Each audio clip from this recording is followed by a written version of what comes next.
Estava só gesticulando. Pronto. Iniciou a gravação.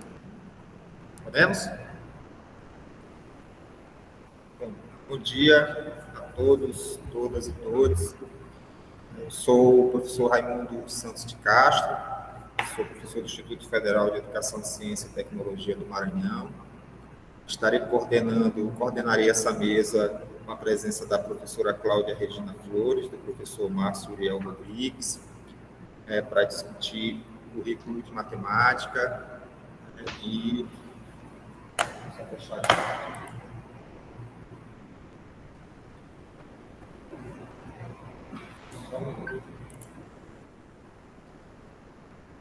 Meu computador caiu aqui com as informações da mesa.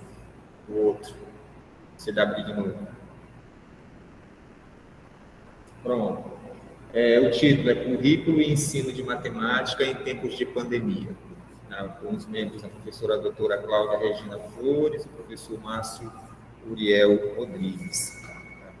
A professora Cláudia Regina Flores possui licenciatura em Matemática pela Universidade Federal de Santa Catarina, mestrado em Educação na linha de Ensino e Ciências Naturais e Matemática pela Universidade Federal de Santa Catarina, doutorado em Educação na linha de Ensino de Ciências pela Universidade Federal de Santa Catarina, realizou estágio de doutoramento na Universidade de... Professora, eu não sei francês, meu francês é péssimo, se eu pronunciar errado, me corrija. Rouen, estou correto? Na Universidade de Rouen, na França, pós-doutorado na Universidade da Carolina do Norte, nos Estados Unidos, pós-doutorado na Universidade Católica de Leuven, na Bélgica, foi membro da Diretoria Nacional Executiva da Sociedade Brasileira de Educação Matemática, na gestão 2013-2016, é professora titular do Departamento de Metodologia de Ensino da Universidade Federal de Santa Catarina, professora credenciada do Programa de Pós-Graduação em Educação Científica e Tecnológica da Universidade Federal de Santa Catarina. É editora da Educação Matemática na revista Alexandria, da PPGECT-UFSC, foi coordenadora do Programa de Pós-Graduação em Educação Científica e Tecnológica, na gestão de 2000, da UFSC, gestão 2018-2020, é líder do Grupo de Estudos Contemporâneos em Educação Matemática, GECEM. Na pesquisa investiga principalmente os seguintes temas: visualidade, arte e história e suas conexões com a formação de professores e o ensino de matemática. Professor Márcio Uriel Rodrigues é licenciado em matemática pela UNEMAT, Universidade do Estado do Mato Grosso, mestre em educação matemática pela Universidade Estadual Paulista, Unesp Rio Claro, São Paulo, doutor em Educação Matemática pela Universidade Estadual Paulista, Unesp Rio Claro, São Paulo, é professor da Faculdade de Ciências Exatas e Tecnológicas da Universidade do Estado de Mato Grosso, UNEMAT, Barra do Bugres, e do Programa de Pós-Graduação em Ensino de Ciências e Matemática, UNEMAT, campus de Barra do Bugres, Mato Grosso. Desenvolve pesquisas em docência e formação inicial de professores de matemática, concepções e práticas de futuros professores de matemática. Sejam todos e todas bem-vindos a esta mesa. Eu queria, o título da mesa, novamente, é Currículo e Ensino de Matemática em Tempos de Pandemia, e eu queria iniciar fazendo uma provocação aos nossos dois colegas que estão hoje presentes na mesa. Antes, é claro, agradecer a presença do professora Cláudia, do professor Márcio, agradecer também à UFMA pelo convite para coordenar esta sessão. Queridos colegas, quando o Antônio me convidou e a UFMA me convidou para tratar essa sessão, para coordenar essa mesa, eu fui procurar algumas informações acerca das consequências da pandemia, para a educação brasileira, de um modo geral. E aí eu encontrei informações do próprio INEP, do Instituto de Estudos e Pesquisas Educacionais Anísio Teixeira, do censo escolar, cujo resultado, a segunda etapa do censo escolar de 2020, foi publicado entre fevereiro e maio de 2021. Permitam, eu fiz uma síntese desse relatório para causar uma provocação aqui a vocês, para que a gente possa, então, discutir um pouco o currículo do ensino de matemática em tempos de pandemia. O Instituto divulgou o seguinte: na quinta-feira, isso dia 8 de julho, os resultados da pesquisa Resposta Educacional à Pandemia da Covid-19 no Brasil. Os dados aferidos foram fundamentais para a compreensão das consequências da pandemia no sistema educacional brasileiro. O levantamento foi aplicado entre fevereiro e maio de 2021 por meio de um questionário suplementar durante a segunda etapa do Censo Escolar 2020. Do Censo Escolar de 2020, a situação do aluno, que tem a função de apurar informações relativas ao movimento e o rendimento dos estudantes ao término do ano letivo. A pesquisa reúne dados sobre os impactos e as respostas educacionais decorrentes da pandemia da Covid-19. Para isso, o INEP desenvolveu um formulário específico com o intuito de coletar informações sobre a situação e as estratégias adotadas pelas escolas para a consecução do ano letivo de 2020. Os resultados também serão importantes para elaborar estratégias e políticas para o enfrentamento dos impactos da crise sanitária no ensino e na aprendizagem. Diante disso, revela-se o seguinte: ao todo, 94%, cerca de 168.739 das escolas responderam ao questionário aplicado pelo INEP por meio do censo escolar. O percentual corresponde a 97,2% e 83,2% das escolas públicas e privadas, respectivamente. O levantamento mostra que 99,3% das escolas brasileiras suspenderam atividades presenciais no ano de 2020. As escolas públicas sentiram uma necessidade maior de fazer a adequação. A suspensão se deu e depois se passou a utilizar a atividades remotas, né? E pouco mais de 53% delas mantiveram o calendário. Por outro lado, cerca de 70% das escolas privadas seguiram o cronograma previsto. O percentual das escolas brasileiras que não retornaram no ano letivo a uma atividade presencial foi de 90,1%, sendo que na rede federal esse percentual foi de 98,4%, seguido pelas escolas municipais de 95,5%, estaduais 85,9% e privadas 70,9%. Diante desse contexto, 98%, mais de 98% das escolas do país adotaram estratégias não presenciais de ensino. O resultado disso, os impactos disso, surgem diretamente hoje, no final de 2021. Né? E, dentre as consequências mais graves, aponta que 1 em cada 10 estudantes abandonou definitivamente a escola. A situação é crítica, é grave. Colegas, como pensar, então, o currículo de ensino de matemática em tempos de pandemia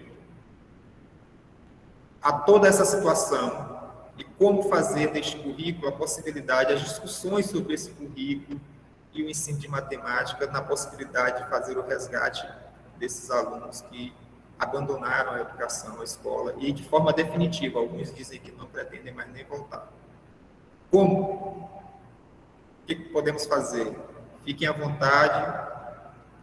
Pode começar, quem quiser, a professora Cláudia ou o professor Márcio. Vamos deixar primeiro as damas, né, Márcio? Fique à vontade, professor. Muito obrigada. Bom dia a todas as pessoas aí presentes, né? Interessadas nessa mesa, nesse debate, nessa conversa. É uma honra para mim estar aqui participando desse evento, né? Desse encontro aí no Maranhão, né? Daqui de Santa Catarina, do sul do país. Me lembro já, fui aí no Maranhão antes da pandemia, né, pelo projeto Procad, que a gente desenvolve aí com o pessoal, e foi uma alegria estar aí. Conversamos bastante também sobre esses eventos, o evento de vocês, já havia uma expectativa de participação. Bom, lamentavelmente não é possível estar presente neste momento, né? Até poderíamos com certo cuidado, mas ainda temos priorizado, né, os cuidados e feito então esses eventos de forma remota, o que ainda podemos ter a oportunidade de conversar, trocar ideias e nos manter de certa forma unidos, ainda que distantes, né? Bom, agradeço muitíssimo, então, ao convite, né, do professor Antônio da Silva, professor Marcos Denilson, né, que entraram em contato comigo inicialmente. Agradeço e também já cumprimento, especialmente um prazer conhecê-lo, professor Raimundo de Castro, obrigada pela apresentação. É um prazer também dividir essa mesa com o professor Márcio Rodrigues, não conheço pessoalmente, mas também vai ser uma honra, tenho certeza, de conversar aqui contigo, não é? E, enfim, então agradeço essa oportunidade, eu espero que de alguma forma eu possa contribuir para essas reflexões que estão pensando, e por outro lado, já peço desculpas por não atender certas expectativas que tenho certeza que devem ter. Né? Não é? Não tenho respostas, já adianto, não tenho resposta para a pergunta que o professor Raimundo já lançou ao final. Acho que estamos aqui justamente para pensar, para problematizar, e aí isso já é um começo, isso já é uma resposta para a pergunta, né? O que fazer? Acho que reunirmos, né? Reunirmos e tratarmos do assunto. Então, muito bem-vindo, professor Raimundo, esse seu diagnóstico. Vem ao encontro um pouquinho da minha fala, né? Necessário diagnosticar o estado em que nos encontramos, o estado em que a educação matemática, né, agora particularmente se encontra, não é? Durante esses quase 2 anos aí que estamos nesse processo sofrido, dolorido, de muitas perdas. Então, muito importante, muito emergente ter esse balanço, ter essa análise, né, ainda que seja percentual, mas também acho que temos aí vários outros dados que podem ser agregados para que possamos, então, compreender esse momento em que vivemos. Bom, isso uma certa introdução. O professor Raimundo é Université de Rouen, mas também não tem problema, tá? A pronúncia não faz muita diferença, porque, na verdade, quase nem parei muito nessa universidade, fiquei mais na Universidade de Paris 7, quando fiz minha pesquisa, uma parte de uma pesquisa de doutorado na França. Então, não tem problema, tá? A gente até desconsidera um pouco esses preâmbulos todos, né? Já somos, não somos tão não pensamos que seja tão necessário essas questões, né? De nomenclaturas, não é? Então, é o seguinte, pessoal, quando o professor Marcos Denilson e o professor Antônio entraram em contato comigo, eu relutei um pouco, eles podem depois até comentar se quiserem, porque não é bem o meu campo de pesquisa, pensar o currículo, falar de currículo. Não sou estudiosa de currículo, não tenho pretensão nisso, não tenho proposições para isso e nem ouso fazer esse tipo de coisa, né? Eles foram me insistindo um pouquinho, até indiquei outras pessoas, mas eles aqui e acolá me senti um pouco coagida, digamos assim. Né? Vamos lá, então. E aí comecei a compreender que, ok, né? Não é preciso nós sabermos de tudo para podermos falar de alguma coisa, né? Então, seguindo um pouco nosso mestre Rancière, né? De que não sejamos tão mestres explicativos, mas sejamos um pouco mais mestres ignorantes, né? Não saber mesmo das coisas e aprender. Então, eu estou aqui também para aprender, tá? Trouxe algumas questões que, coincidentemente, quando me convidaram, tínhamos recém-convidado o professor Alfredo Veiga Neto, até comentei, para fazer uma fala para nós sobre esse momento também da pandemia e as questões do neoliberalismo, né, na educação, tá? Então, o professor Veiga Neto, naquela época, nos honrou com uma fala e nos disponibilizou, nos fez conhecer um artigo dele, que tem como título Mais uma lição, Sindemia Covídica e Educação. Esse artigo está publicado Está publicado na revista Educação em Realidade, né, de Porto Alegre, em 2020, volume 45, número 4. Então, eu considero um artigo bem interessante para a nossa proposição da mesa de hoje, né? Eu vou fazer um pouquinho de uma introdução a respeito do que ele traz, porque eu considerei super interessante na época, né, que ele nos comentou. Então, eu vou aqui compartilhar um PowerPoint, tá? Só um pouquinho, antes que eu deslanche a falar e esqueça de tudo que eu preparei, né? Vamos lá. Uma janela. A gente tem que aprender tanta coisa hoje em dia, né, pessoal? Vocês estão conseguindo ver isso? Já. Tá, só deixa eu ver aqui, porque eu tenho que colocar no modo de apresentação. E... Opa! Se eu não consigo. Só um pouquinho. Começar de novo.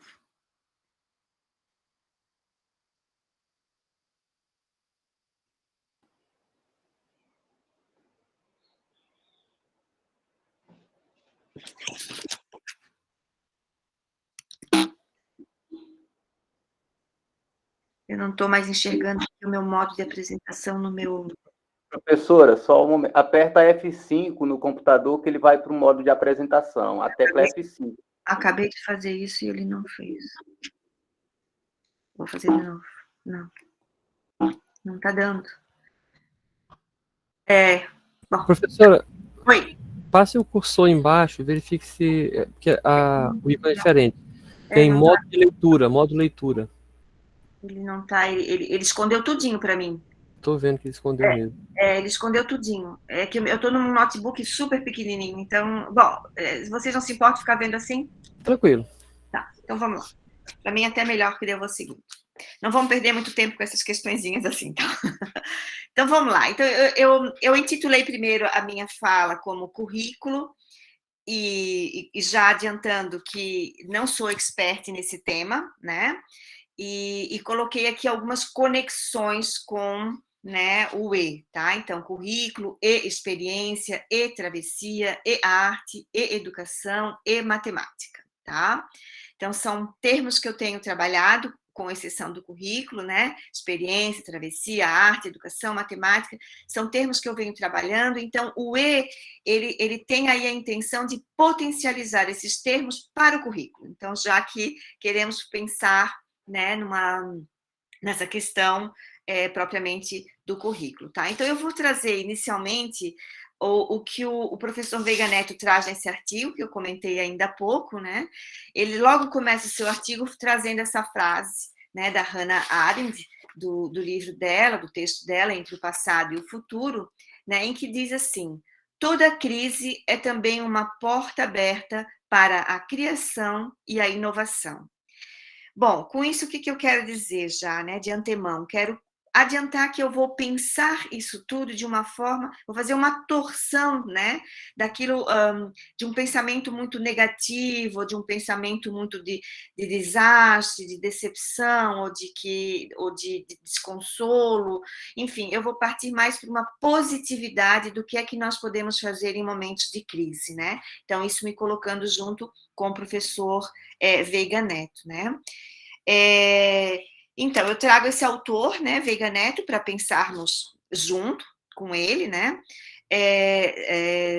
E aí, mais um ponto que chama atenção é que ele mesmo diz, né, que toda proposta, ainda que se pudéssemos traçar uma proposta, né, para um currículo, ou seja, uma proposta para a aprendizagem, para o ensino, para a formação de professores, ou para o problema, né, dos alunos que desistiram completamente, enfim, toda proposta que nós possamos eventualmente traçar nesse momento, devemos reconhecer os limites dela. Então, mas essa possibilidade de uma abertura, né, no caso, uma abertura de uma porta, como diz aqui a Hannah, né, ou pelo menos, como diz o professor Veiga Neto, de espiar algumas frestas desses problemas todos, pode, quem sabe, ajudar a vislumbrar e a discutir alguns desses desencontros e desses desacertos, né, na atualidade, provocados, sobretudo, pelo momento atual que vivemos, né, causado aí pela crise da Covid-19, né? Esse momento pandêmico em que nós vivemos.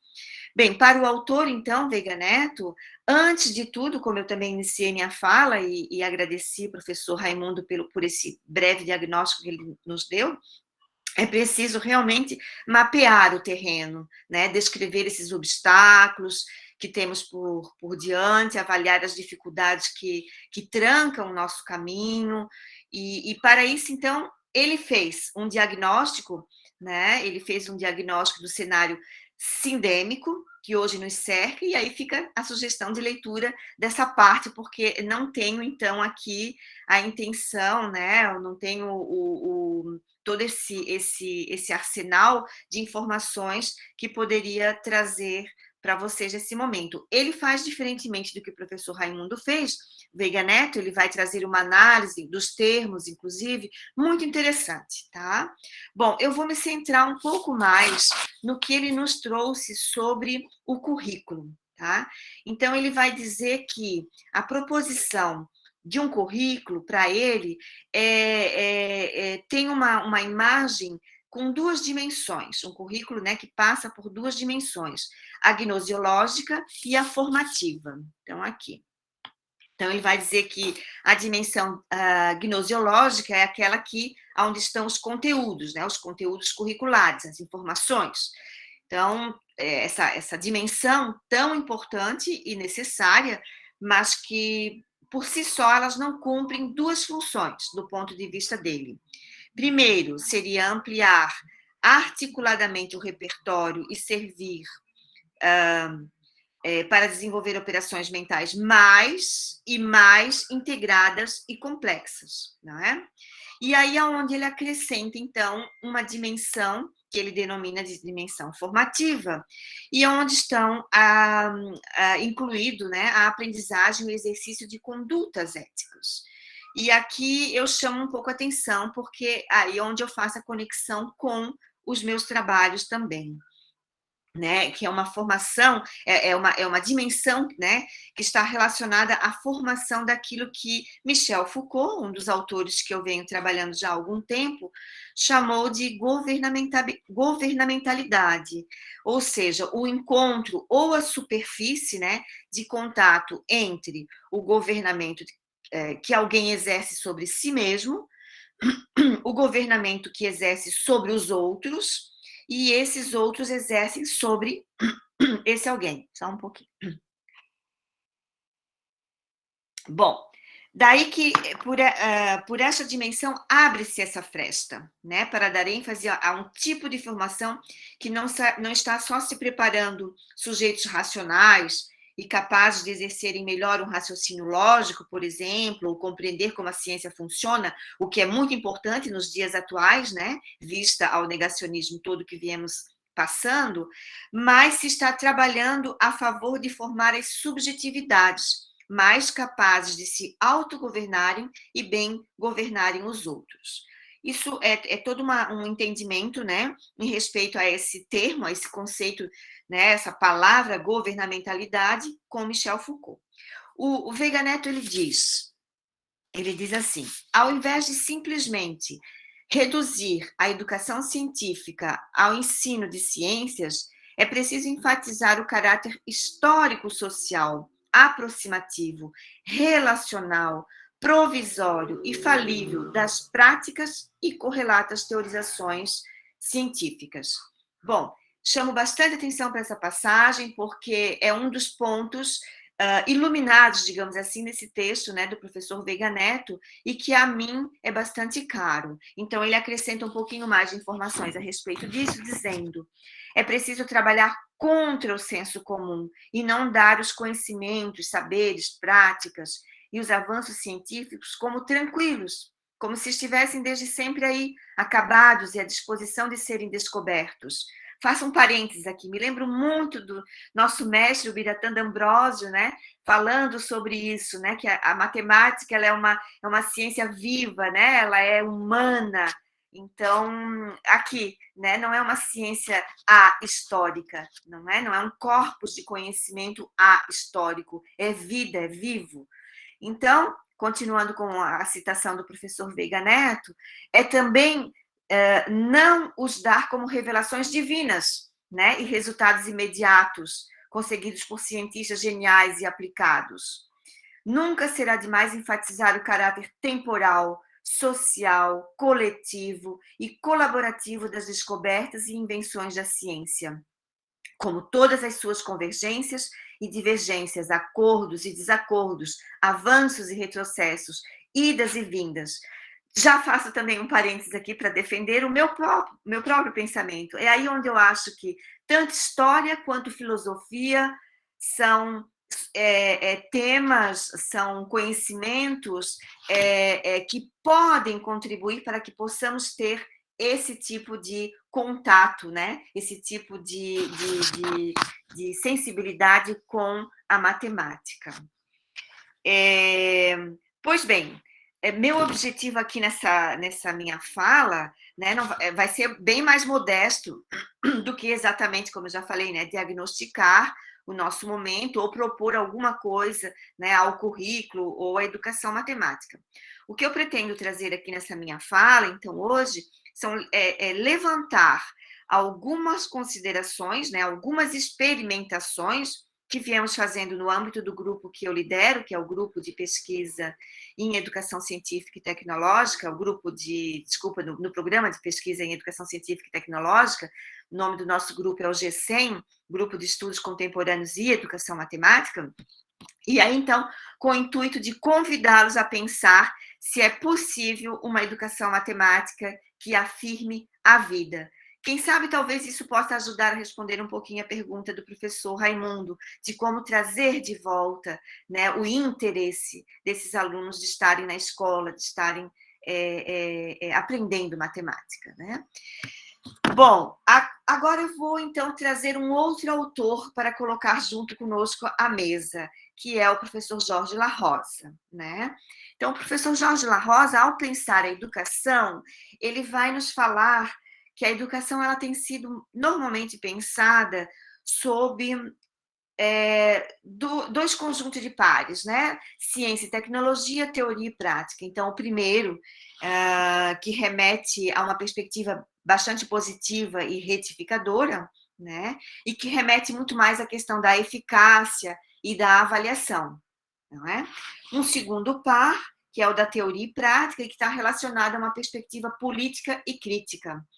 E nesse caso, então, a educação é uma prática política para a realização de certos ideais como liberdade, igualdade, cidadania e crítica, a educação como uma praxis reflexiva. Esse autor, o Jorge La Rosa, ele vai dizer que todas essas duas condições, né, os pensadores que lidam nesses dois pares, já falaram bastante sobre isso, ainda tem provavelmente muito a falar, é muito importante, tudo que vem desses dois polos nos interessa, mas ele vai, então, nos conduzir a um outro par, que é o par da experiência e sentido. E então ele vai querer reivindicar a ideia de experiência e fazer soar outro modo de pensar essa palavra. Então, esse par, ele vai nos explicar que não é nem melhor e nem pior, mas vai chamar atenção para outros aspectos, né, que outras palavras talvez não permitem pensar, dizer ou ver, ou seja, né, os outros dois pares anteriores. O que eu estou me baseando agora, para vocês também terem como referência, é o texto que o professor La Rosa tem publicado, facilmente também se encontra na internet, que é Notas sobre a Experiência e o Saber de Experiência, tá? Jorge La Rosa. Esse texto está publicado como um capítulo de livro, no livro intitulado Tremores, escritos sobre experiência, mas esse capítulo particularmente vocês podem encontrar facilmente, está publicado na internet, tá? Enfim, continuando. Bom, ao falar sobre esse termo experiência, Jorge La Rosa ele vai nos trazer algumas precauções, né? Então ele vai dizer que, primeiro, né? É preciso separar claramente a ideia de experiência de experimento, né? Então, experimento muito mais associado a um controle, né? Então, a conotações empíricas, experimentais, laboratoriais, não é? Então, separar essa ideia, né, da experiência de experimento científico, digamos assim. Um segundo elemento, né, ponto que ele nos diz, então, como precaução, que é tirar da experiência todo dogmatismo, toda pretensão de autoridade, ou seja, né, em que a experiência feita, ela nos valida, né, ela nos dá condições de validar determinados resultados, sejam eles de pesquisa, sejam eles de ensaio, de exercícios, enfim, né? Uma terceira precaução que ele nos traz é dizendo que devemos resistir à tentação de conceituar essa palavra, experiência. Então, ele diz que não cabe a pergunta, o que é experiência? Né? Ele vai falar, então, que pensar a experiência não como ela é, e sim como o que acontece. Então, não pensando a partir de uma ontologia, no sentido do que é, do ser, né? Então, e sim de uma lógica do acontecimento, do que acontece, tá? Bom, e aí, então, pensar com La Rosa, né? Essa ideia de experiência não a partir de ação, mas a partir de paixão. Aqui eu faço algumas outras conexões, então, na verdade, é pensar a experiência não no fazer como eu faço, mas fazer comigo, né? Fazer junto com. Então, pensar uma educação em que professor e aluno fazem juntos, fazer junto com. Então, não fazer para alguém, né? Não fazer como alguém, no sentido de repetir ou de copiar, mas de fazer junto. Então, aqui eu entro um pouquinho mais no que me interessa, porque isso é entendido como uma reflexão do sujeito sobre si mesmo, né? Enquanto sujeito passional, sujeito receptivo, sujeito aberto, exposto, e poderia ligar aí um pouco, né, com a análise das nossas formações, das nossas subjetividades, daquilo que Foucault também chamou de experiência limite, e, sobretudo, então, com a possibilidade de abertura e de disponibilidade para descobrir a nossa própria vulnerabilidade, a nossa própria ignorância e impotência. E aí sim, uma matemática mais humana, mais viva, né? E aqui, então, volto ousadamente, né, a minha leitura, né, a dimensão formativa que o professor Veiga Neto ali nos traz, né, no texto dele, no sentido que isso pode nos conduzir ao exercício dessas condutas éticas. Então, como uma possibilidade de fazer escolhas não guiadas por códigos, né, de condutas já pré-estabelecidas, mas escolhas que se faz no entremeio, no interstício entre uma prática e a liberdade. Então, uma analítica do sentido dessa vida, tanto para si mesmos como para os outros. Por isso, então, eu venho trazendo esse termo experiência, né, para pensar questões da matemática na escola e na sala de aula. Tá? Então, em síntese, experiência que não se trata da noção de experimento, vinculada aos métodos de verificação, de hipóteses, e para generalizar um conhecimento, como eu falei há pouco, ou supondo situações de controle em laboratórios, né? Também não queremos a noção de experimentar, por exemplo, da pesquisação, como modo de validar o conhecimento produzido, não que isso seja ruim ou não se possa fazer, estou dizendo tão somente que não é isso que estou trazendo aqui, né? Porque em ambos os casos opera com uma divisão de sujeito e objeto. E aqui nós queremos, então, com essa proposição de Jorge La Rosa, ultrapassar esse limite de separação de sujeito e objeto. Então, vou refazer o meu convite, como também falei anteriormente, do que é a minha fala nessa mesa, né? Então, explorar, junto com Jorge La Rosa, agora, outra possibilidade de pensar, no caso aqui, a educação matemática, e aí, se quiserem, o currículo, né? A partir do par experiência-sentido, né? Ou talvez junto, então, um pouco mais com Gilles Deleuze, né, que considera o ponto de partida da experimentação a contingência de um encontro que instala a necessidade absoluta de um ato de pensar, de uma paixão de pensar. Então, seria uma educação centrada na possibilidade do pensamento. E pensar aqui não quer dizer somente raciocinar.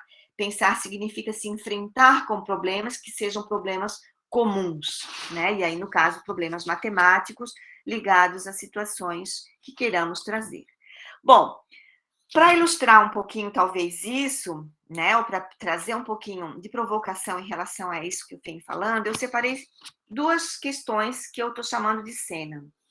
Então, uma primeira cena, que eu vou chamar, então, de experiência limite, né, eu trago aqui uma parte que eu, inclusive, desenvolvi bastante na minha tese de doutorado, já há algum tempo, né, é a ideia de que os alunos não veem no espaço, né? Então, os alunos são incapazes de imaginar uma situação espacial a partir do desenho. Ora, essas afirmações elas estiveram presentes em muitas pesquisas.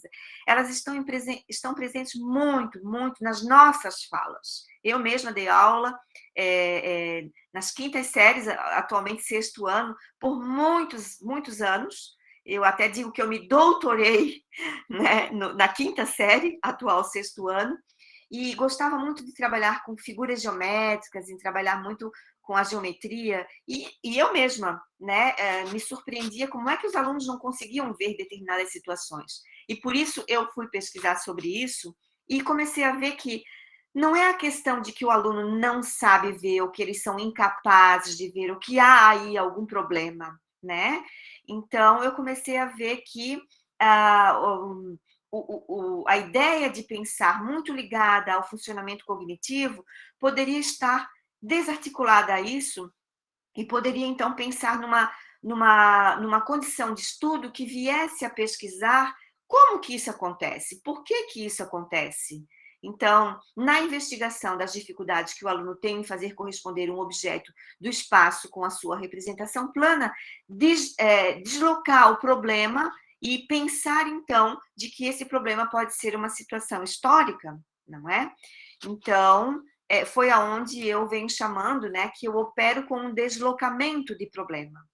Então, ao invés de centrar nessa dificuldade do aluno, por que não, então, antes de tudo, questionar de onde e como vem essa representação da figura que temos nos livros didáticos, que usamos nas nossas explicações, que normalmente são em perspectiva cavaleira ou perspectiva central, né? Principalmente cavaleira, porque é onde fizemos os cálculos, né? Então, e que hoje parece tão natural ao ponto de ser necessário o desenvolvimento de competências para poder o aluno, né, saber ver, digamos assim. Então, por que não compreender de onde vem esse modo de olhar, né? E aí, no caso, significa investigar como o modo de representar em perspectiva, nessa cena particular que eu estou trazendo, né, se constituiu como uma forma hegemônica de representação. Ora, qual é a minha hipótese? A minha hipótese é que... que pena que daí a gente não tem o... bom, não tem problema, gente. Aqui tem uma animação, tá? Em que aqui vai traçando, junto com a arte, né, a ideia da perspectiva, tá? Então, toda a minha pesquisa foi vendo isso junto com a arte, como também o trabalho do artista, né, ele trouxe toda uma prática, isso já desde o Renascimento, em torno dessa formação do nosso olhar. Então, nós somos constituídos dentro de uma cultura perspectiva imagética. Ora, se hoje é natural olharmos o mundo em perspectiva, ou se hoje é natural olharmos uma figura representada em perspectiva, isso não foi natural. É isso, então, voltando naquilo que o professor Veiga Neto nos falou, né? Vou voltar aqui nas minhas anotações, onde ele diz que... onde é que está? É preciso trabalhar contra o senso comum, né? E então buscar mais, enfatizar mais o caráter temporal, social, coletivo, colaborativo das descobertas e das invenções da ciência, não é? Então, com todas as suas convergências e divergências, acordos e desacordos.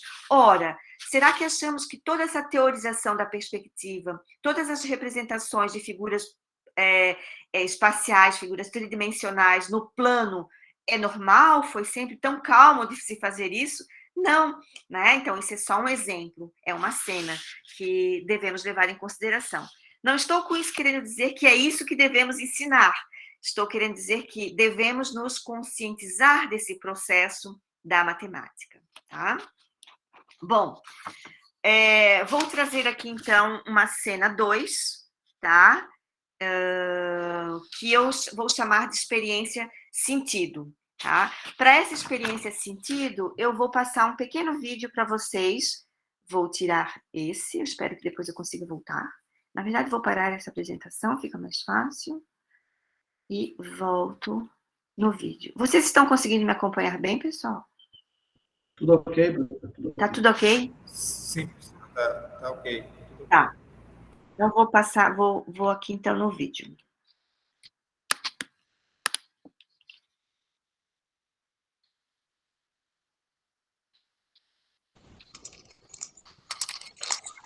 Era uma vez um mundo que não era nem imaginário, nem real. Era mais que real. Um mundo mental de infinitas possibilidades. Um mundo onde o real e o imaginado, o passado e o futuro, a frente e o atrás, o alto e o baixo, deixam de ser contrários ou diferentes e passam a ser uma coisa só. Um lugar onde os sonhos e a vida se encontram e distorcem o tempo, onde a mãe é céu, o pai é papel e o filho é nuvem. Um mundo onde o vazio é mais cheio que o infinito. Um mundo onde tigre pode voar, elefante tem perna de girafa e borboletas são as asas de um barco a velas.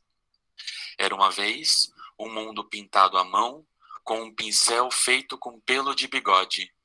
Um mundo onde o tempo escorre pelas mãos, com um vidro mole que faz a volta atrás de uma casa. Um mundo com curvos e distorcidos cenários, onde lagosta é telefone, boca vira sofá e gente tem cabeça de ovo. Um mundo que parece louco, mas é apenas um retrato quase apagado em que se pode ver perfeitamente nada. Era uma vez um lugar cheio de gavetas, e de gavetas que estavam cheias de sonhos, e de sonhos que estavam cheios de histórias para contar. Um mundo onde se enxerga o cheiro do sol e dá para escutar a cor dos passarinhos. Um mundo cheio de formigas que sabem voar e peixes que não sabem nadar. Um mundo onde cisne se olha no espelho e vê um elefante, e onde gente que se olha na água vira pedra. Um mundo onde as coisas ainda não têm nome e não há nada de novo debaixo do sol. Era uma vez um mundo onde as coisas são tão hipnotizantes e delirantes que quem entra nunca mais quer sair.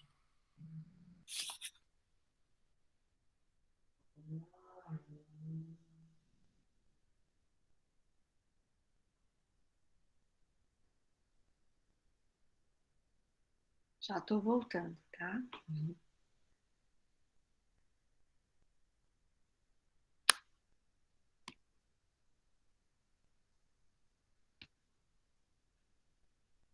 Já estou quase me encaminhando para o final, pessoal.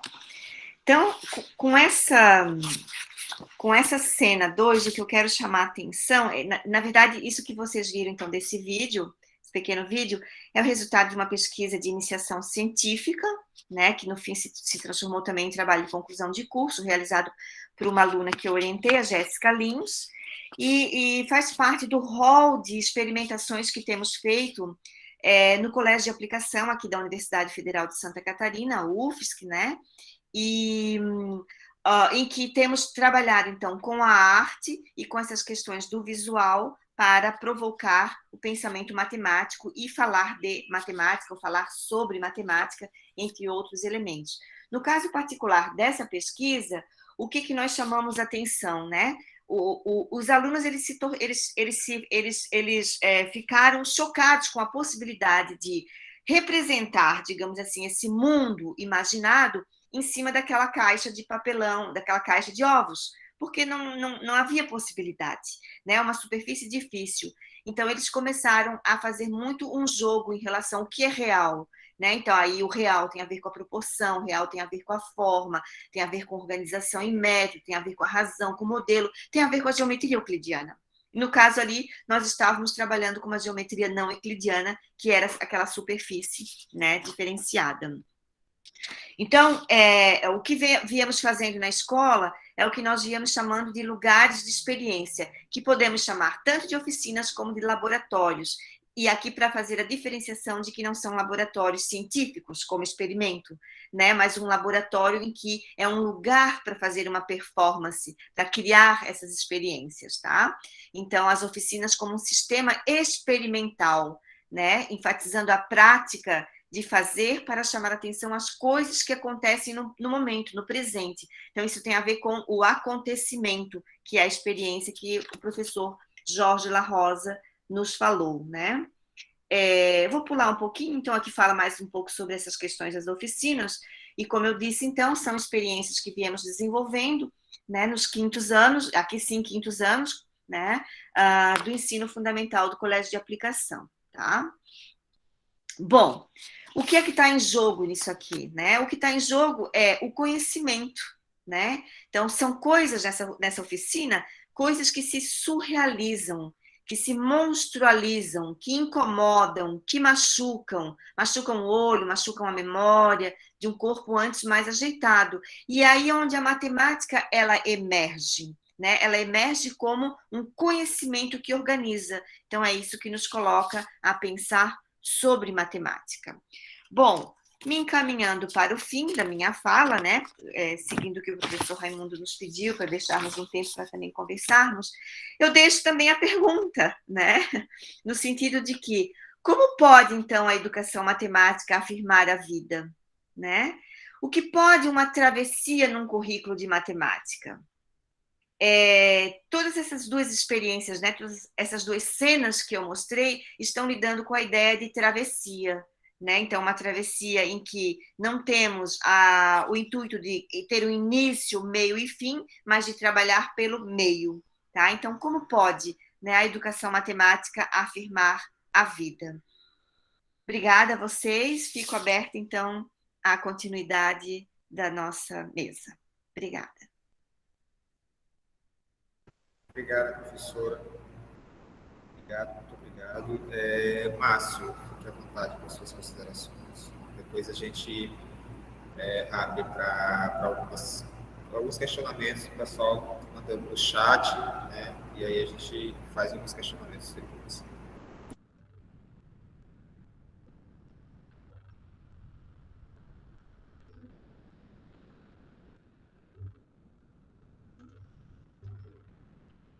Muito bem. Obrigado, professora, pelas reflexões. Eu fiquei pensando sobre isso que a professora falou e esse conceito de experiência. Quero agradecer também o professor Raimundo, o professor Antônio, Marcos, pelo convite e por esse contato remoto aqui, né? Nesse momento de aprendizagem para todos nós. Estendo também um abraço aqui do nosso grupo de estudo e pesquisa em educação matemática nas escolas.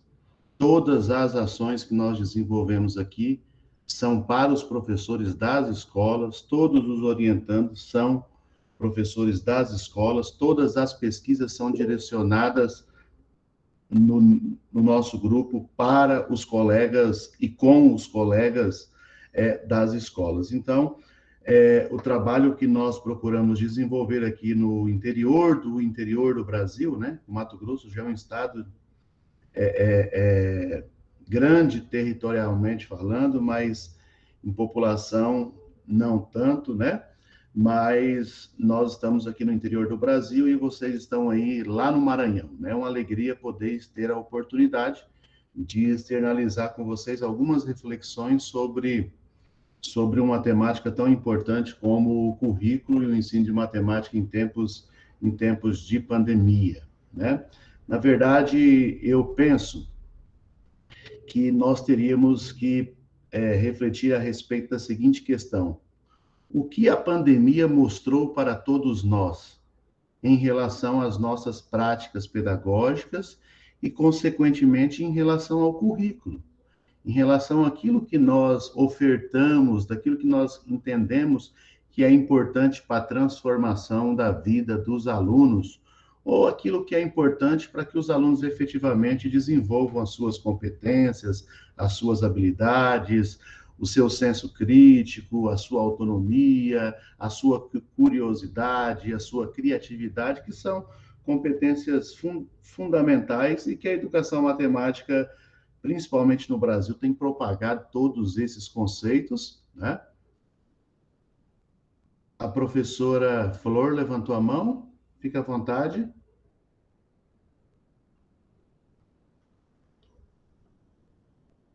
Bom, esses conceitos que estão sendo trabalhados. Eu organizei uma apresentação aqui também para guiar o nosso discurso, né? E eu começo com essa pergunta: a matemática do currículo escolar que nós ensinamos faz sentido para os alunos? Aquilo que nós levamos lá para a sala de aula, na educação básica, faz sentido para os alunos? Em que momento nós consideramos a necessidade e o interesse dos alunos ao realizarmos o nosso planejamento? Será que nós já não começamos o planejamento totalmente equivocado? Quer ver o que acontece na maioria das universidades e na maioria das escolas do Brasil? Nós realizamos um planejamento sem saber quem serão os nossos alunos.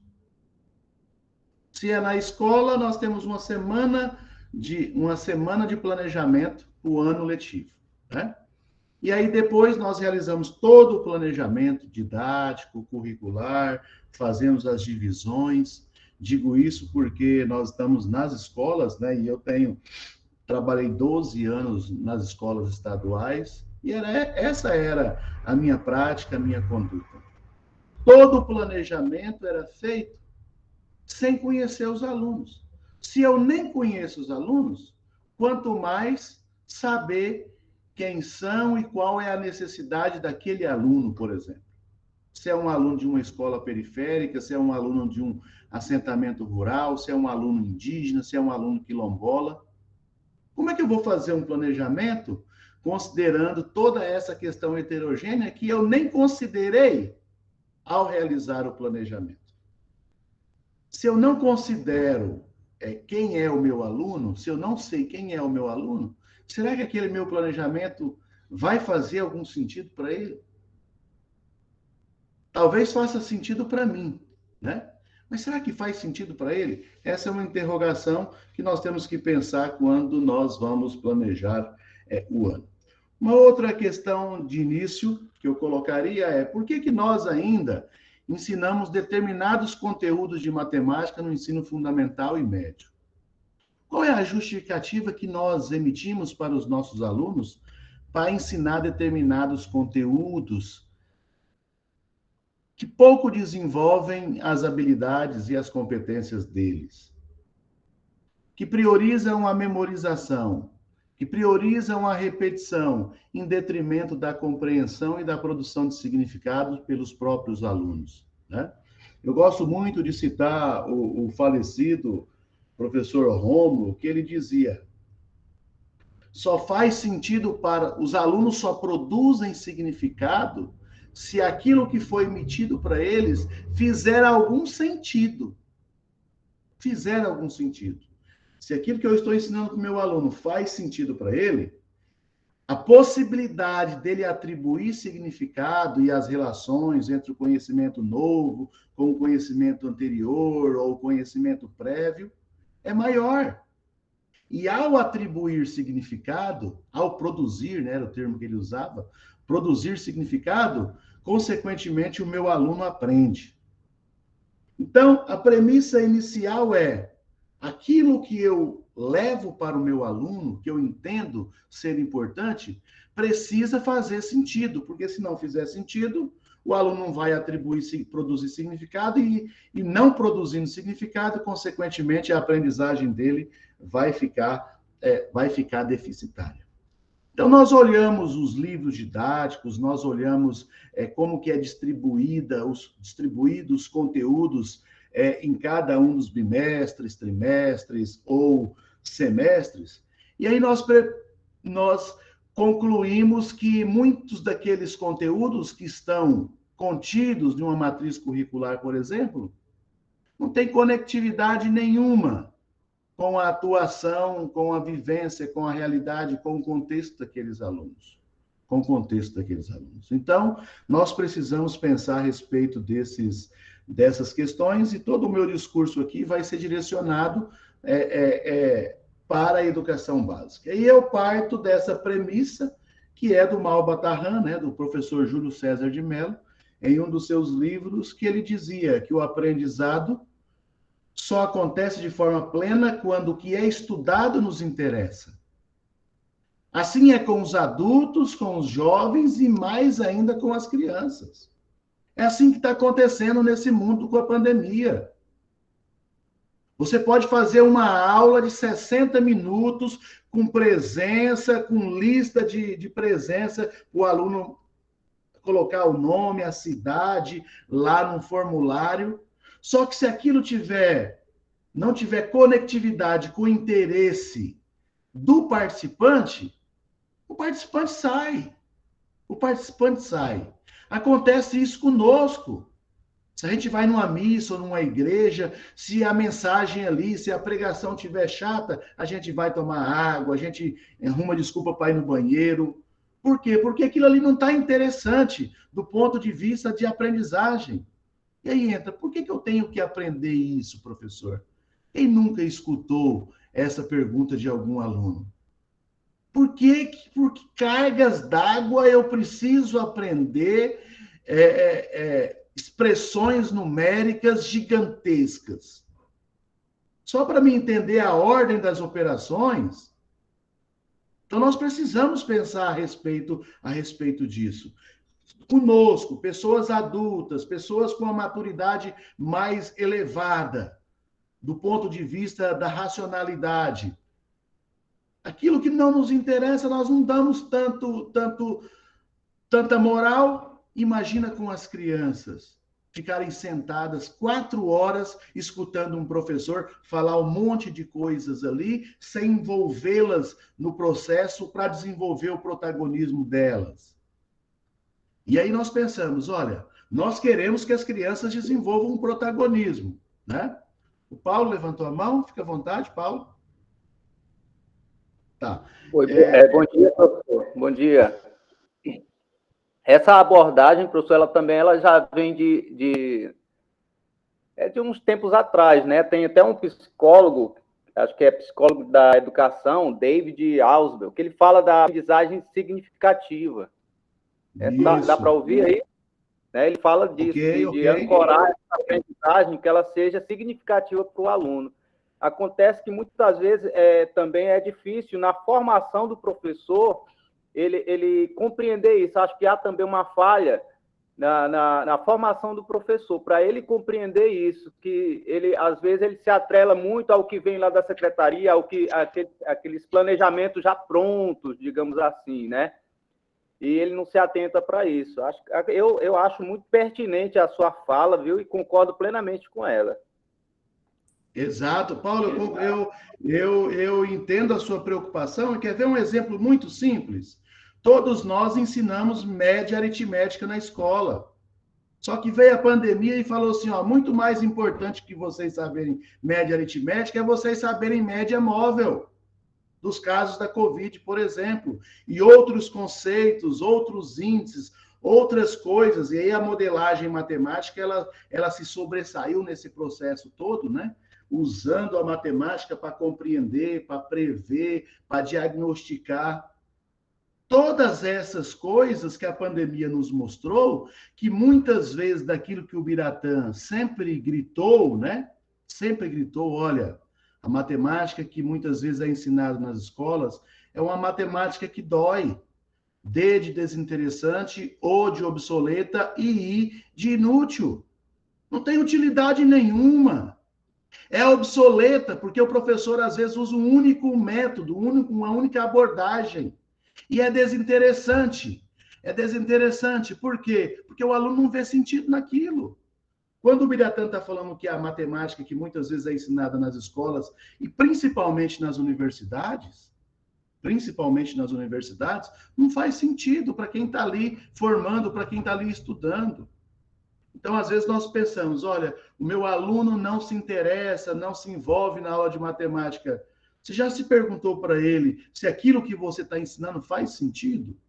Se aquelas 30 contas que você passou no quadro, aí você não usa nem o alfabeto mais, usa numeração mesmo, para ele reproduzir lá a equação, encontrar as raízes de uma equação do segundo grau.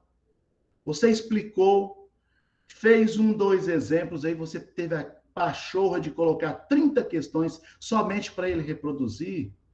Então, nós temos que pensar a respeito dessas coisas. Tem conteúdos de matemática que eu posso apenas abordar, mostrar como que funciona o procedimento algorítmico. Mas eu não tenho a necessidade de enfatizar. Na minha leitura, é um crime um professor passar um bimestre inteiro, 2 meses, ensinando para as crianças potenciação e radiciação no 8º ano. Se a criança perguntar para o professor, aonde que eu vou usar isso? O professor vai falar assim, ó, lá no 9º ano você vai precisar. Aí chega lá no 9º ano, o aluno pergunta para o professor, ó, lá no ensino médio, você vai precisar saber disso, porque lá você vai estudar função exponencial. Lá no ensino médio, pergunta para o professor, ó, isso aqui é importante, porque vai cair no Enem. Percebe que as nossas desculpas ou as nossas respostas para os alunos estão sempre no futuro. Só que a vida, como que a professora muito bem colocou, a professora Cláudia, a vida está acontecendo hoje. Então, o currículo tem que contemplar as necessidades do aluno hoje. Quando eu falo que isso é importante lá para o futuro do aluno, ele olha assim e aquilo automaticamente cria uma barreira para ele.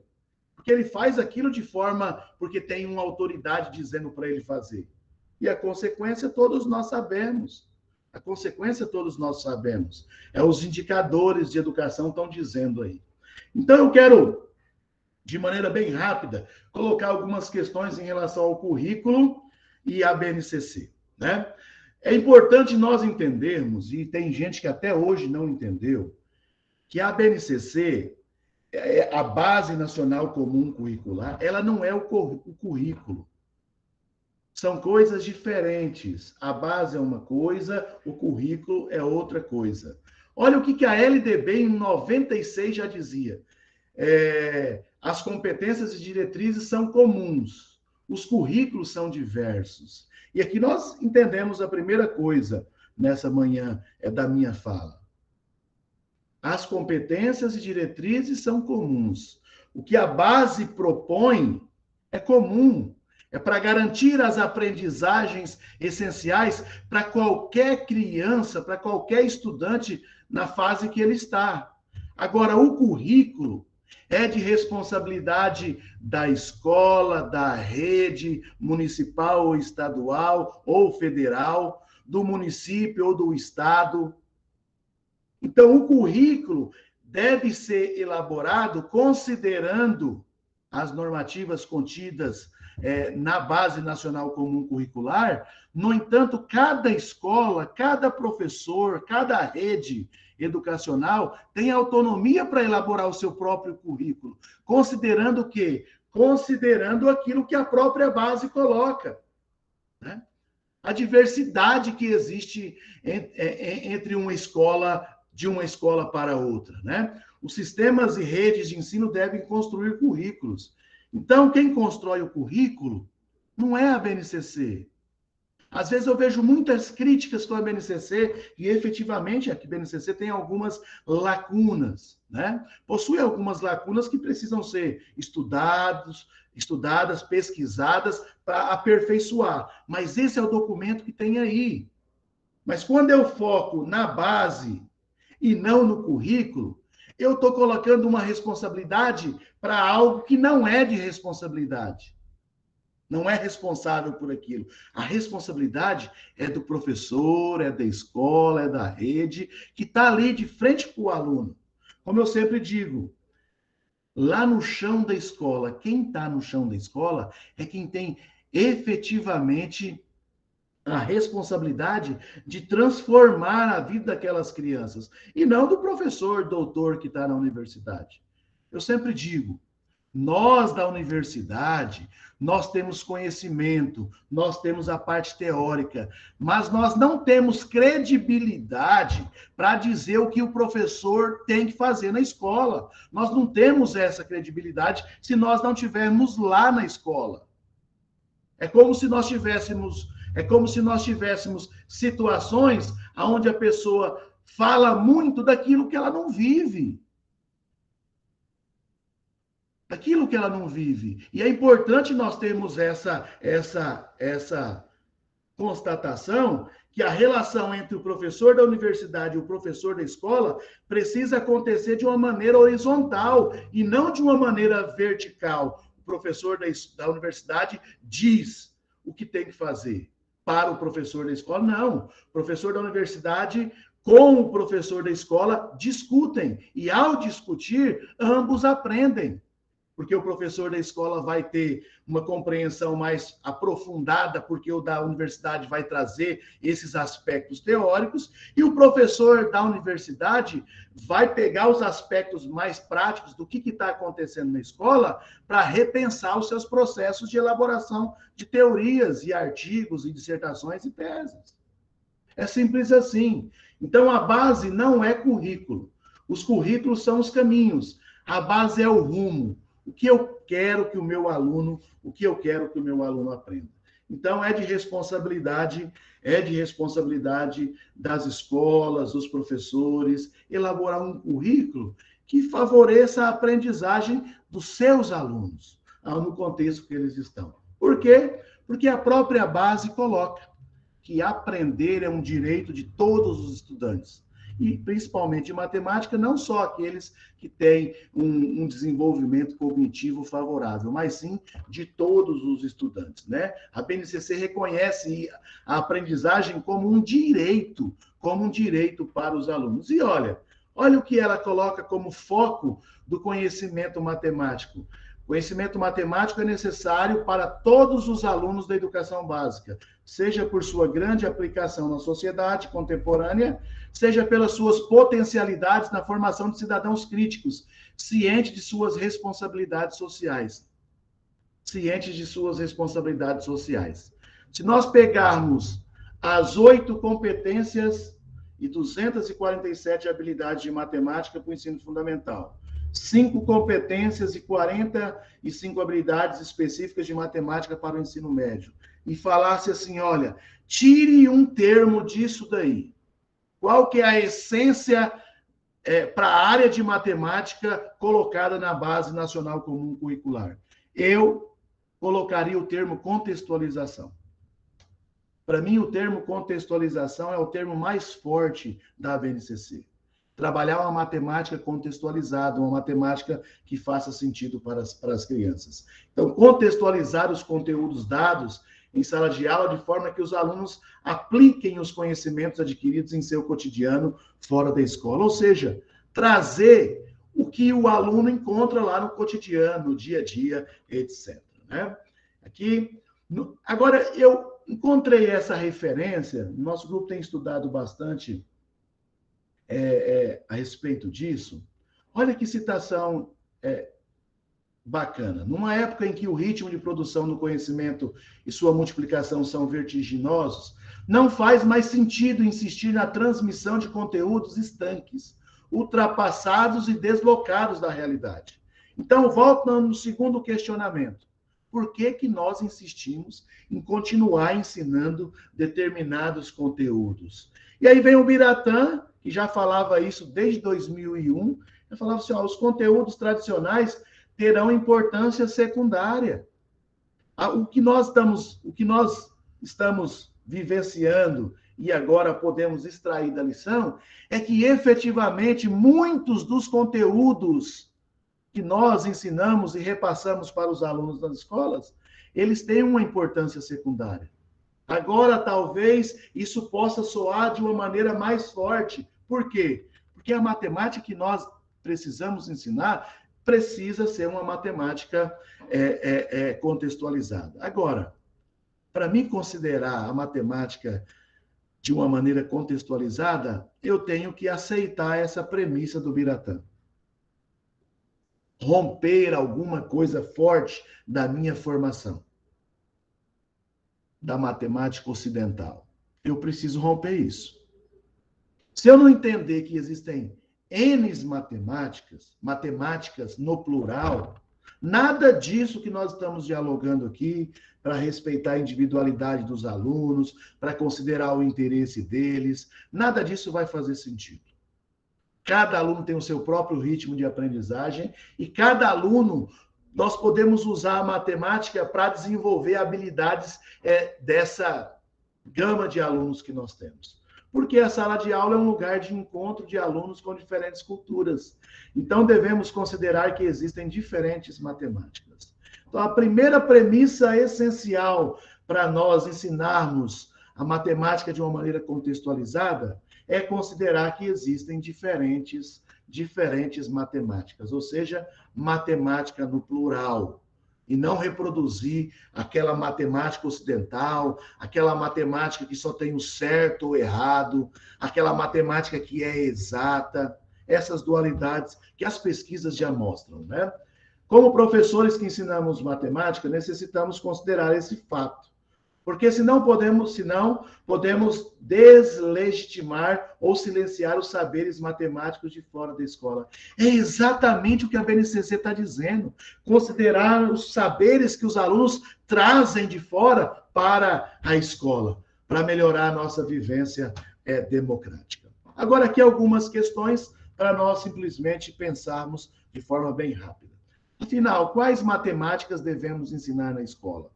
Insistir na matemática ocidental ou considerar as diferentes matemáticas que os próprios alunos possuem? Porque para os alunos a matemática é a disciplina mais difícil? Será que não é porque não faz sentido para eles? E aquilo que não faz sentido, você não se envolve. Aquilo que você não se envolve, naturalmente, você vai ter um rendimento reduzido. Porque a matemática é a disciplina que mais reprova e aqui os alunos possuem maior insucesso.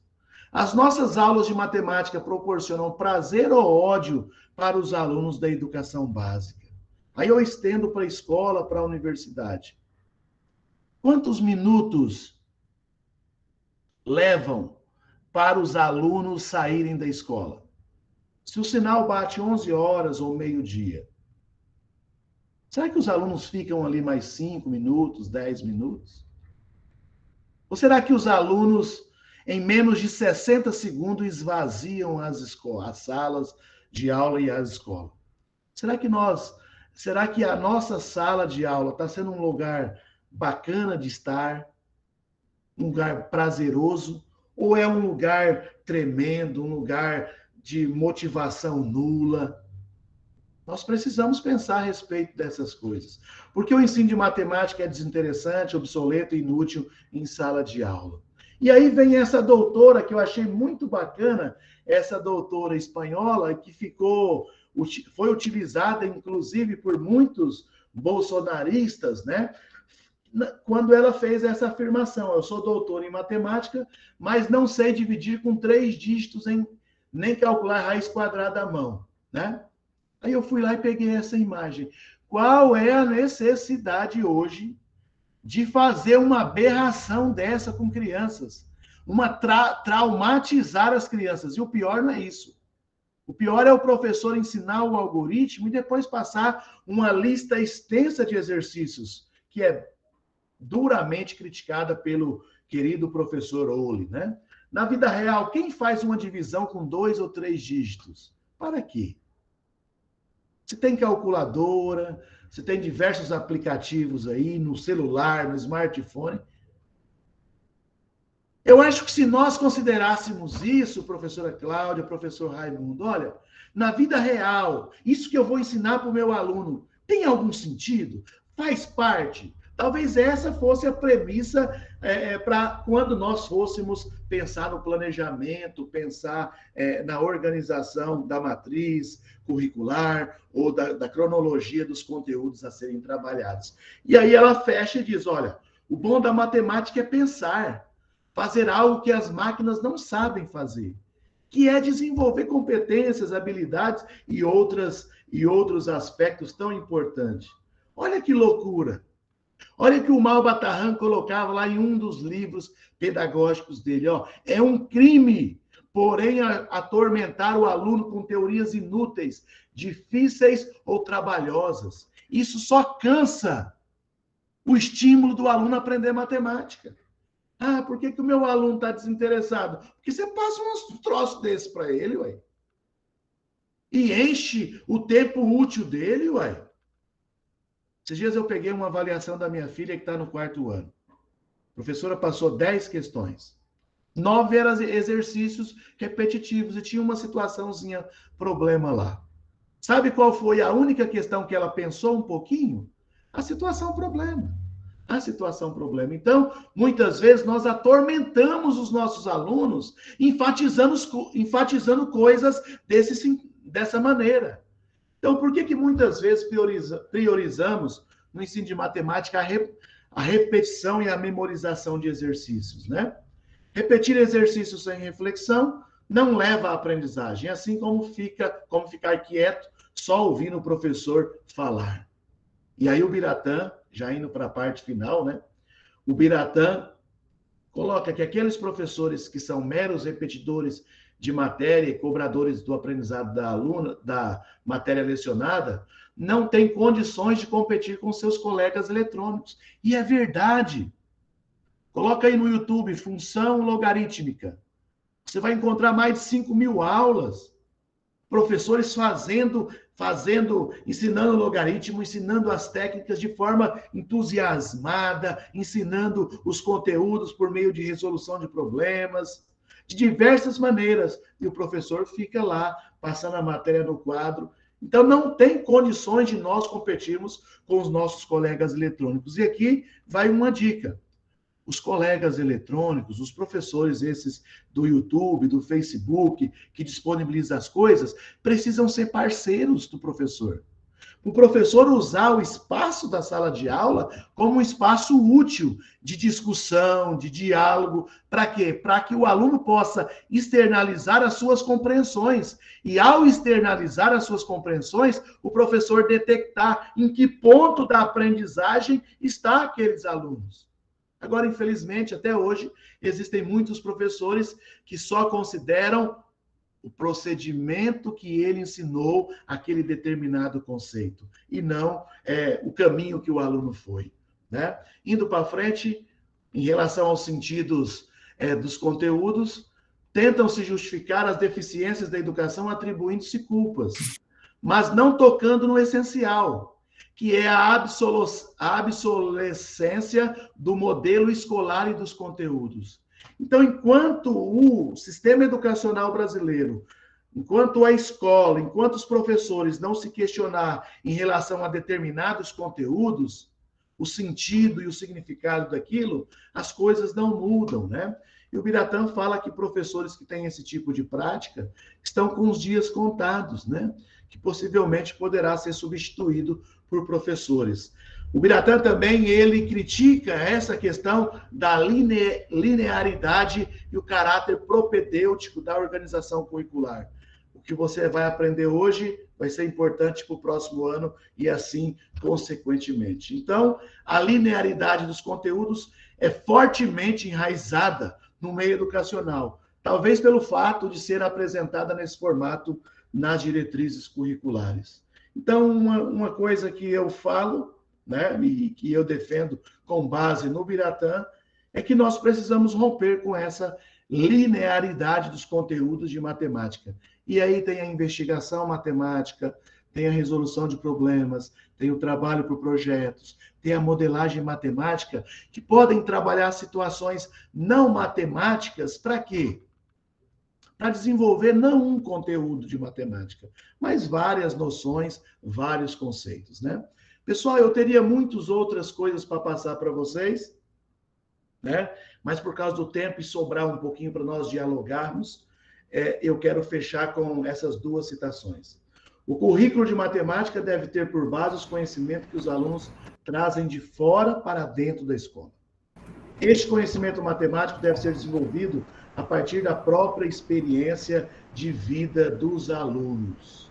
E aí eu trago um renomado educador matemático para finalizar. O currículo de matemática deve ser enquadrado no ambiente cultural dos alunos. Ponto. Então, é nossa responsabilidade considerar quem são os meus alunos. E aí, usar a minha expertise, usar a minha maturidade, usar o meu conhecimento para, junto com os alunos, perceber qual é a matemática importante para ele naquela fase escolar. Então, eu teria outros para passar para vocês, né? Mas a gente pode dialogar e eu posso encaminhar também para vocês esses slides, né? Para que vocês possam usar essas referências em algum momento, tá bom? Então era isso, professor Raimundo. Nós estamos abertos aqui à disposição ao diálogo, tá bom? Obrigado, professor Márcio. Muito obrigado pelas contribuições. Eu tenho alguns comentários, mas me permitam também fazer um breve comentário, principalmente acerca das questões que o professor Márcio levantou, sobre o que diz respeito, mais propriamente dito, à BNCC, né? E, assim, as críticas que se faziam desde 2017, que se faz até hoje em torno da BNCC, diz respeito, basicamente, ao fato de que ela foi feita de maneira sondada, né? Foi feito aligerado, e, diga-se de passagem, por um governo impopular e pode-se dizer, sem legitimidade alguma. E o grande problema que se vê nas discussões que se faz acerca da BNCC, ela diz respeito ao fato de que há um risco muito grande dela prejudicar o ensino médio, porque ela praticamente extingue disciplinas como história, filosofia, sociologia, né? E os itinerários que ela propõe são itinerários vagos, né? São sem muita proposta, é uma proposta curricular vazia, né? E aí que permite tudo, né? E que ao final deixa apenas português e matemática como, podemos dizer assim, uma disciplina fixa. Então, basicamente as críticas que se fazem em torno da BNCC giram em torno disso.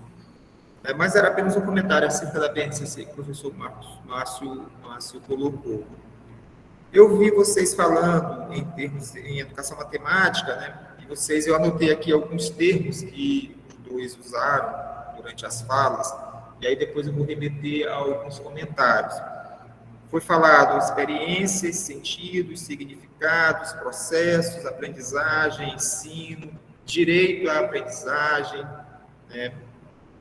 E aí, antes de fazer um outro questionamento, para que a gente possa dar continuidade, tem algumas questões que foram levantadas no chat aqui, alguns comentários. Por exemplo,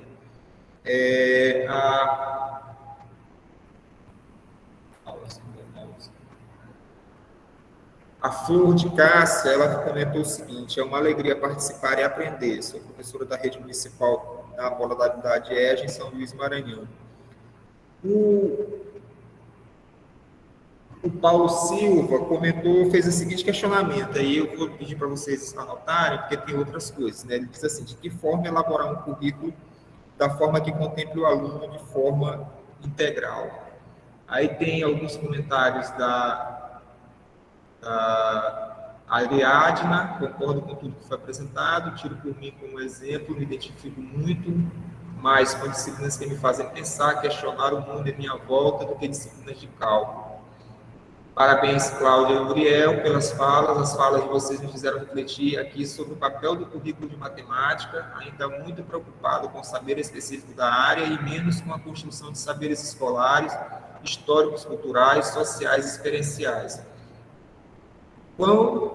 Acho que a pergunta, qual, então, o papel da universidade na desmistificação de ideias como essas e na proposição de uma matemática mais próxima da realidade escolar? Eu vou fazer essas duas primeiras perguntas e aí depois eu retorno para a gente fazer mais algumas que tem outras, né, para vocês fazerem algum comentário. Fique à vontade. Professora Cláudia, se a senhora quiser começar.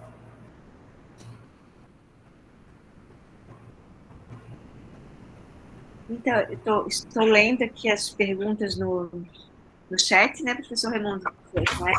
Então, está se referindo, né?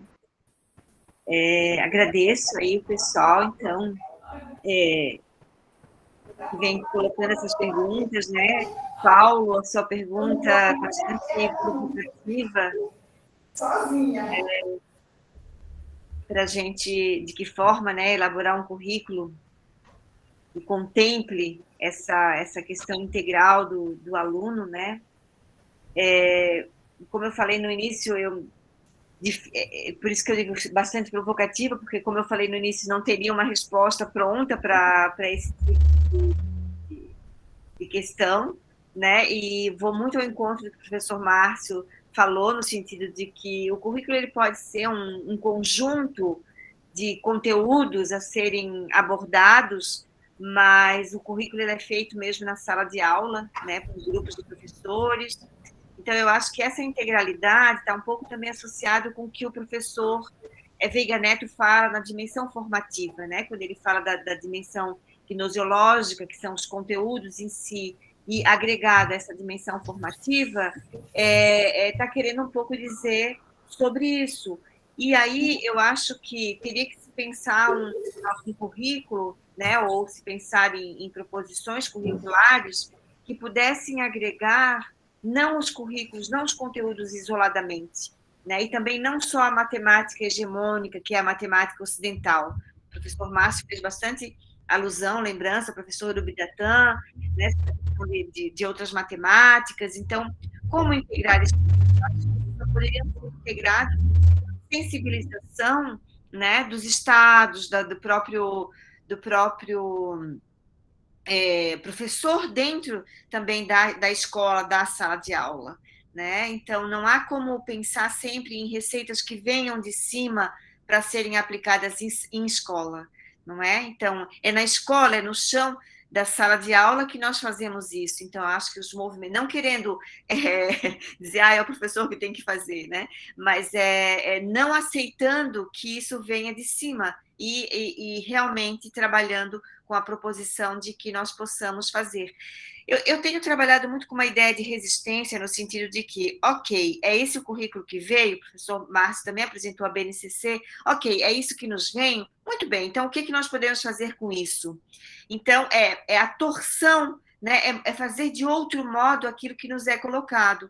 Então, como que em sala de aula eu poderia pensar de modo diferente? Por isso eu vou pensar na formação, né?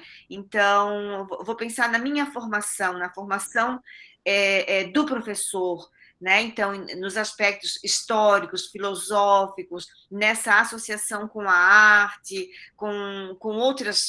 né, com a arquitetura, com outras culturas, né, com outros objetos. Então, só isso nós poderíamos criar sensibilidades para fazer um currículo que pudesse contemplar de forma integral um estudante. Eu vou passar, então, um pouquinho para o professor Márcio, depois a gente pode voltar nas próximas perguntas. Pode ser também? Para não ficar só numa, né? Obrigada. Espero que tenha ajudado um pouco, Paulo. Obrigado pelas perguntas. Eu fico feliz em estar com vocês aqui, com a professora Cláudia, compartilhando esse momento. A Olivia me falou sobre a universidade. Olivia, se na escola é difícil romper alguns paradigmas, na universidade é quase impossível, tá certo? Por que é quase impossível? Porque lá, apesar de ser o o contexto de produção de conhecimento, eu costumo dizer o seguinte: eu vejo um monte de gente pesquisando, orientando teses, dissertações sobre tecnologia, mas nunca produziu tecnologia. Eu vejo um monte de gente falando de colaboração e cooperação e distinção conceitual, mas não sabem trabalhar colaborativamente. Eu vejo um monte de gente falando sobre um conceito novo agora da educação matemática, que é insubordinação criativa. Um monte, né? Que nós precisamos ser, e eu acho que esse talvez seria uma possível resposta para essa sua questão, sermos subversivos, né? Não aceitar simplesmente aquilo que nos é posto, mas ressignificar para que, de fato, as coisas aconteçam em sala de aula, né? Ser críticos em relação àquilo que vem de cima para baixo. Só que quando, às vezes, nós estamos num estado de poder, num status de poder, nós não aceitamos a subversão, né?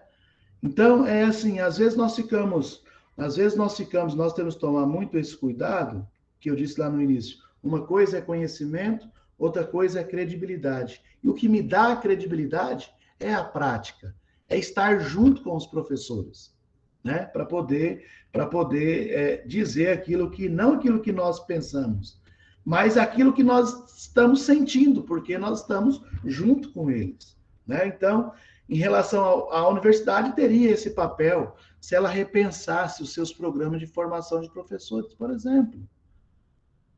Mas ela até tenta repensar em alguns lugares, mas muitas vezes isso vem de cima para baixo. Quer ver um exemplo?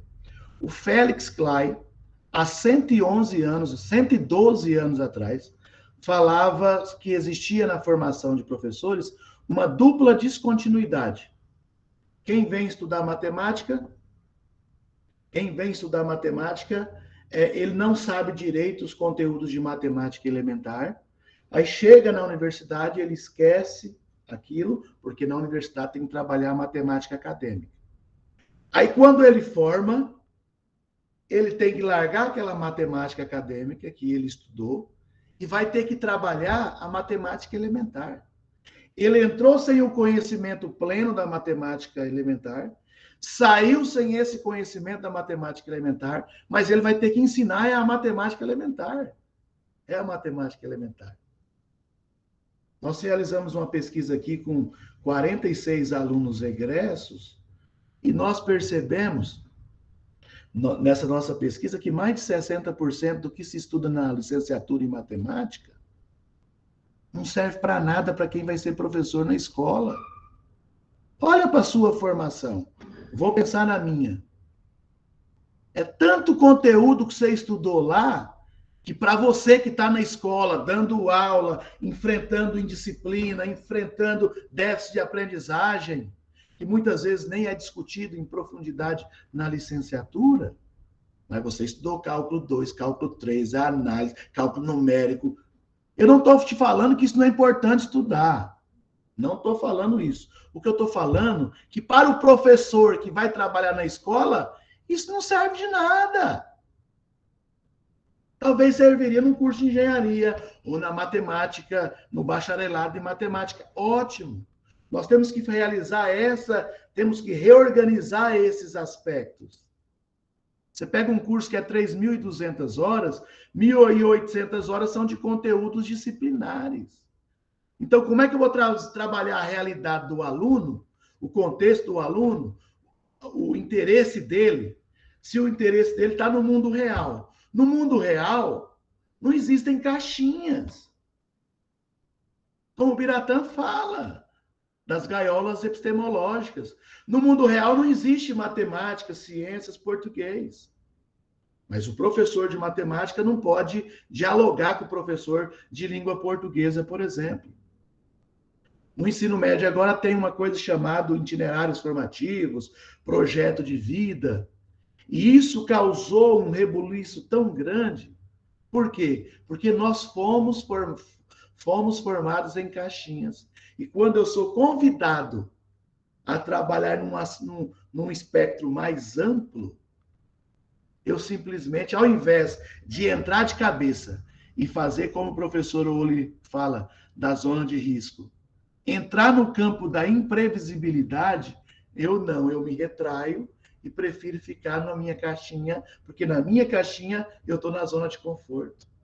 Então, esse é um movimento que todos nós temos que pensar efetivamente e entender que o que acontece na escola tem que ser a simulação do que acontece no mundo, na vida, fora da escola. Vão fazer 40 anos que a professora Terezinha escreveu aquele artigo, depois virou o livro, Na Vida 10, na Escola 0. Quase 40 anos. Ela já discutia isso. Olha, vamos considerar o que os alunos sabem de fora da escola de matemática. E nós, efetivamente, ficamos direcionados para a matemática ocidental. Agora, a minha grande esperança, né, é que essa pandemia mostrou para nós que é como se fosse uma cidade, né? Quando acontece um acidente de moto, aí o prefeito vai lá e coloca um quebra-mola, né? Para diminuir a velocidade naquele lugar. Teve que acontecer essa desgraça na vida de todos nós, para ver se nós entendêssemos que o que a gente tem que trabalhar tem que fazer sentido para os alunos. Passa a bola aí para o professor Raimundo.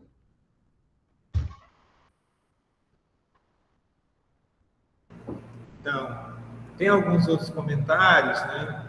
Eu acho que a última questão foi essa.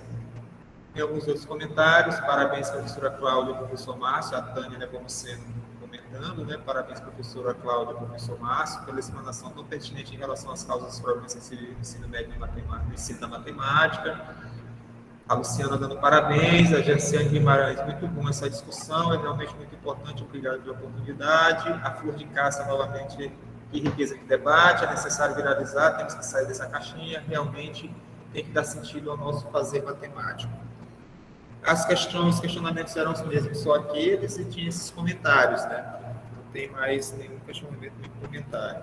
Professor, eu só queria fazer uma falinha pequena. Está acontecendo agora nas escolas a prova Brasil lá do novo SAEB, né? Os professores nem tiveram tempo de ter um contato mais pessoal com os alunos, e vem o governo e coloca de cima para baixo as secretarias de educação impondo essa avaliação para detectar o caos. Então, se nós temos que pensar que existem matemáticas, nós temos que pensar também que a minha preocupação jamais deve ser a avaliação, deve ser a aprendizagem dos alunos. Se a gente tiver que falhar com alguém, pode falhar com o diretor da escola, com o coordenador, com a secretaria de educação, mas nunca fale com o seu aluno, que é ele que você é responsável pela transformação, em mediar a transformação dele. Para isso, tem que ser uma matemática que faça sentido. Ele vai sair mal no teste. Não estou preocupado. Estou cagando e andando para o teste. Mas eu estou preocupado em ver o desenvolvimento cognitivo do aluno na minha frente. O aluno é a nossa matéria-prima a ser trabalhada, moldada, né, lapidada. Então, nós já estamos com 12 horas e 10 minutos. Eu vou pedir para que vocês façam a fala final, né? Não tem mais nenhuma pergunta, só comentários mesmo. Excelentes discussões, o pessoal está agradecendo. E aí eu vou pedir, então, para que vocês façam a fala final para a gente poder dar encerramento. Professora Cláudia, fique à vontade. Bom, então eu agradeço, né, essa oportunidade. Acho que fica aí muita coisa para a gente pensar, né? Como eu tenho dito, não há possibilidade de criarmos um currículo. Eu concordo que o que a gente tem aqui hoje é uma visão muito mais da desigualdade, das impossibilidades, da desumanidade, né, e do poder que a matemática tem também para contribuir com isso que nós viemos questionando. Então, eu acho que nosso papel, nossa função como professores, pesquisadores, formadores, seja lá o que for, é de pensar realmente como que a matemática poderia ser ferramenta, né, para auxiliar e possamos valorizar mais a vida, né, do que realmente essa situação que nós viemos vivendo. Então, agradeço muito essa oportunidade de poder compartilhar com vocês um pouquinho das minhas ideias, do meu pensamento. Foi uma honra estar aqui com vocês. Agradeço ao professor Raimundo por coordenar. E um abraço, né? Um bom almoço aí para vocês. Espero revê-los em outro momento, pessoalmente. Obrigada.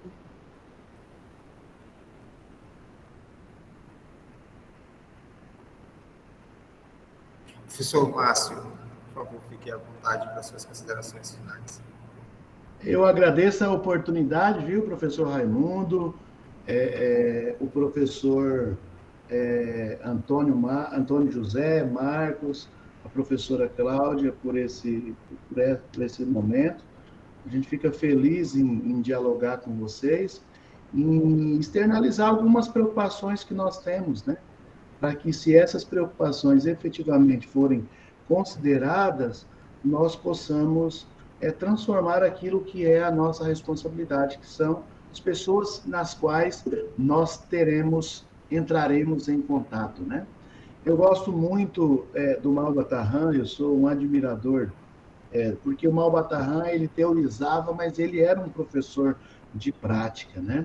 E ele, em uma das citações, ele coloca que é preciso que nós, enquanto professores, vejamos na matemática não um fim em si mesma, não um fim em si mesmo.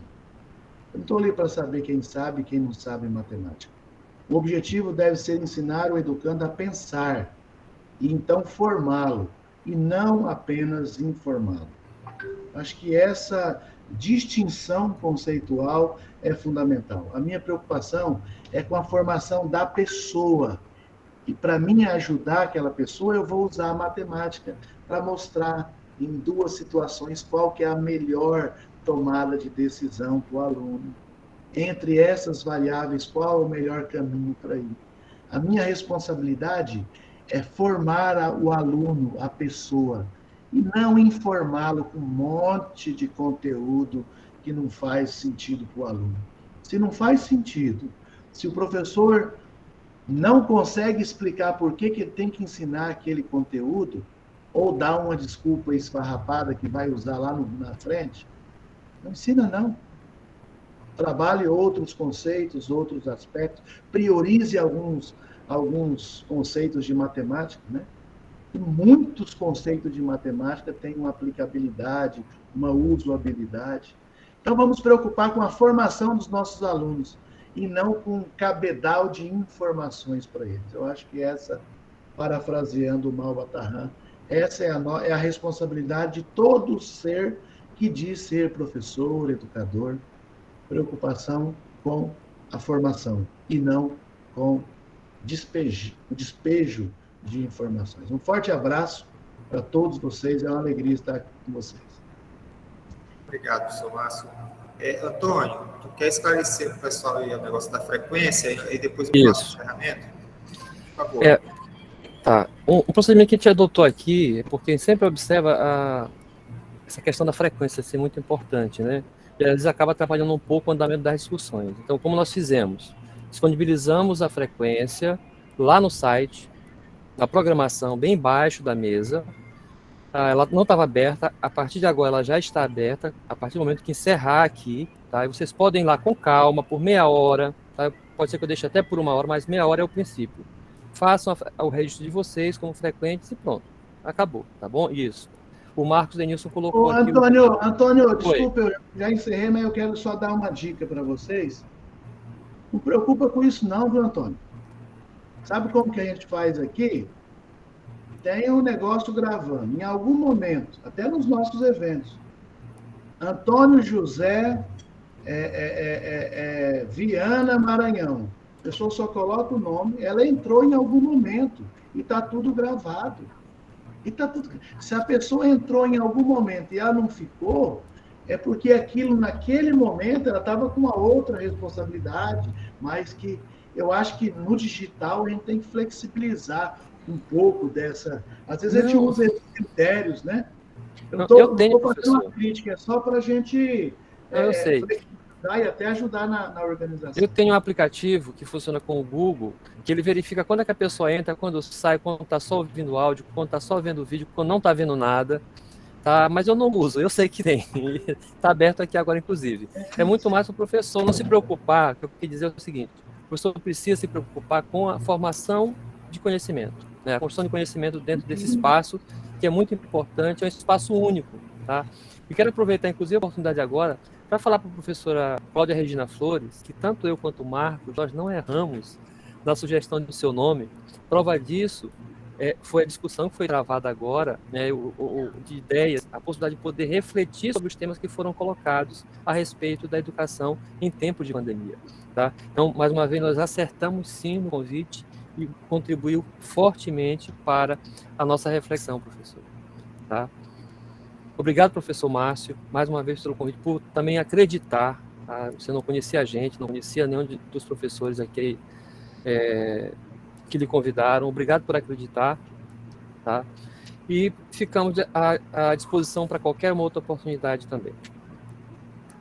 Tá bom. Obrigado. Um abraço. Professora Cláudia, professor Márcio, muito obrigado pela participação na mesa. Eu ainda não tenho autorização ainda para dizer isso, mas eu vou dizer. Nós aqui da Sociedade Brasileira de Educação Matemática da Regional Maranhão, não se assustem se em breve vocês receberem outro convite para participar de uma outra mesa. Ainda não tenho autorização, a nossa diretora-geral estava aqui, agora há pouco, a Valéria, não sei se ela ainda está aí, mas se vocês receberem outro convite para uma outra mesa organizada pela Sociedade Brasileira de Educação Matemática Regional. Estou sim, Raimundinho, estou aqui na escuta. Nossa diretora está aqui. Valéria, eu estou sem autorização ainda dos outros membros da diretoria, mas já estou aqui antecipando o possível. Está autorizado. Olha, pessoal. Só para informar, nós temos uma comissão coordenadora do evento e tudo, né? Mas quando nós resolvemos organizar o evento, nós também escolhemos compartilhar parte dessa atividade toda com a SB Maranhão.